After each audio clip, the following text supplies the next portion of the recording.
자, 다음 화재에 대한 내용입니다.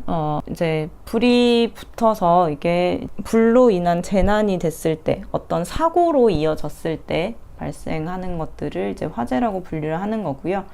이거는 이제 불이 필요해서 붙는 게 아니라 불로 인한 사고가 난 거예요. 자, 그래서 어디에 불이 났냐에 따라서 A, B, C, D로 구분을 할 수가 있는데, A급 화재의 경우에는 일반 화재, 종이나 목재, 섬유, 그러니까 일반적인 그런 공간이나 소재에 불이 났을 때는 일반적인 A급 화재라고 부르고, 사료위험물에 해당하는 기름이나 가스에 불이 나면 B급 화재, 그다음에 전선, 발전기, 변압기와 같은 전기에 불이 나면 C급 화재, 금속에 불이 나면 D급 화재가 됩니다. 그래서 이 화재를 표시하기 위해서 소화기에 보시면 이렇게 소화기 A, B, C의 동그라미 주변으로 색깔을 표시하게 되는데, A는 백색, B는 황색, C는 청색, D는 무색으로 표시를 하고요. 자, 이런 식으로 화재의 분류에 따라서 표시 색상을 어떻게 해야 되는지 구분을 하게 됩니다. 자, 유류 화재는 황색이고, 전기 화재는 청색이고, 이런 것들을 구분해서 고르는 건데요. 유류 화재 황색이 답이므로, 이제 맞는 설명이므로 이제 1번이 답이 되겠습니다. 자, 다음 화재 현상에 대해서 명칭과 어떤 경우에 이 명칭들을 쓰는지 구분하시면 좋은데, 보일오버, 슬롭오버, 플래시오버, 블래비 현상. 자, 플래시오버는 건축물에서 가연성 기체가 모여 있다가 성장기에서 최성기, 즉 불이 붙는 게 한 번에 큰 불이 되는 게 아니라 처음에는 작은 불로 시작을 합니다. 작은 불로 시작을 하다가 서서히 불이 붙는데 갑자기 큰 불로 확 올라가는 이런 상태가 화재의 크기를 나타내는 그래프라고 보시면, 플래시오버는 카메라에 플래시를 탁 터뜨렸을 때처럼 갑자기 불이 확 붙는 현상을 의미합니다. 그래서 건물에 화재가 났을 때 불이 나고 있다가 창문이 열리거나 아니면 출입문이 열리면서 갑자기 외부에서 산소가 공급되게 되면, 안 그래도 산소가 부족했는데 갑자기 불이 잘 붙을 수 있는 재료를 공급받으면서 성장기에서 최성기로 확 올라가면서 플래시 터지듯이 이렇게 화재가 발생하는 현상을 플래시 오버라고 합니다. 자, 화재로 인해서 온도가 급격히 상승하고 불완전 연소한 가연성 기체가 발화점에 도달해서 순간적으로 실내 전체에 확산돼서 연소하는 현상을 플래시 오버라고 하고, 플래시 터지듯이 불나는 것이라고 보면 되겠습니다. 다음에 보일오버랑 블래비를 잘 구분을 하셔야 되는데요.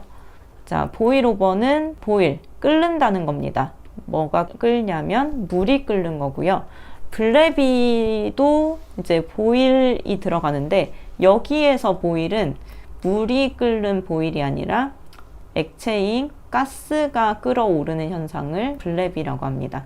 자, 그래서 보일오버는 정유사에 있는 엄청 큰 기름 탱크 밑면에 온도가 급격히 낮아지든 이렇게 이슬이 끼거나 이렇게 물이 고일 수가 있는데, 그 물이 고이는 경우에 물보다 기름이 가볍기 때문에 이제 기름을 위에 뜨고 물이 가라앉게 됩니다.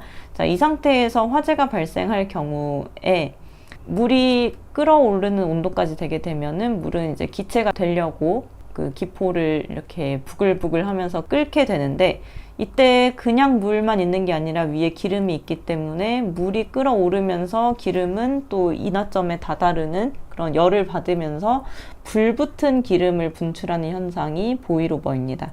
그래서 탱크 밑면에 물이 있을 때 물이 끓어서 불 붙은 기름이 이제 빠져나가는, 이제 분출되는 현상이 보일오버에 해당한다면, 블래비 현상은 이 탱크 안에 물은 없어요. 근데 이제 가스가 액체 상태로 있는 가스죠. 액화가스.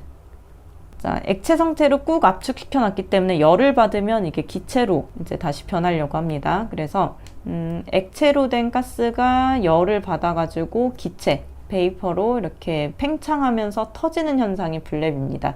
그래서 물이 끓으면 보일오버, 액화가스가 기체로 기화되면 블랩이 현상, 이렇게 구분을 하시면 되겠고, 또 슬롭 오버도 잘 보시면 좋겠습니다. 자, 슬롭 오버는 유류 화재 시 액 표면의 온도가 물의 비점, 즉 100도 이상으로 엄청 높아진 거예요. 그래서 여기에다가 물을 뿌리거나 포수화약제를 뿌려서 불을 끄게 되는데, 이 액체 표면에서 물을 뿌려도 그 물이 이렇게 불을 끌 수 있을 정도로 온도를 낮추는 게 아니라 같이 끓어오르게 됩니다. 자, 불을 끌려고 물을 뿌렸는데 너무 뜨거우니까 갑자기 이제 다시 기체로 나가버리는 거예요. 포도 마찬가지로 거품을 뿌렸는데 이제 거품을 만들기 위해서 물을 섞어서 뿌리는데 그 물도 버티지 못하고 이렇게 기체로 불 끄려고 갔다가 뜨거워서 다시 기체가 되는 그런 현상일 때, 이렇게 끓어오르는 그 순간에, 기체가 되는 순간에 탱크에 있던 기름을 가지고 나오면서 이제 분출을 시킵니다. 그래서 슬로보버는 물이 찰랑찰랑한 그런 곳에 손으로 이렇게 손바닥으로 탁 치면 물이 튕겨져 나가듯이, 이렇게 비 오는 길에 차가 확 지나가면 그 차가 지나간 길 따라서 물이 튀듯이 불을 끄려고 간 물이 그 불을 끄지 못하고 이제 튕겨져 나오면서 기름을 같이 끌고 나오는 현상이 슬로보버입니다. 마치 비 오는 길에 자동차가 확 지나가면서 물을 튀기는 것처럼 기름을 튀기는 현상이 이제 슬로보버에 해당합니다. 자, 그래서 이런 식으로 이제 문제가 출제가 됩니다. 블레비 현상을 구분을 할 때 어떤 것을 보시면 되냐면, 물이 들어간 게 아니라 액화가스를 보시면 됩니다. 액화가스. 그래서 기름 탱크에서 수증기, 물이 폭발하는 건 보일오버에 해당하고요. 비등 상태에 액화가스 나왔으니까 액화가스 블레비 맞습니다. 자, 기름 속에 물이 들어갔다 보일오버고, 고점도의 기름 속에 수증기를 포함한 볼 형태의 물방울이 형성되어 탱크 밖으로 넘치는 현상, 이것도 보일오버에 해당하게 됩니다. 자, 그래서 물이 포함되지 않은, 즉 액화가스에 해당하는 그런 내용이 들어가야 블레비 현상에 맞는 설명이 됩니다.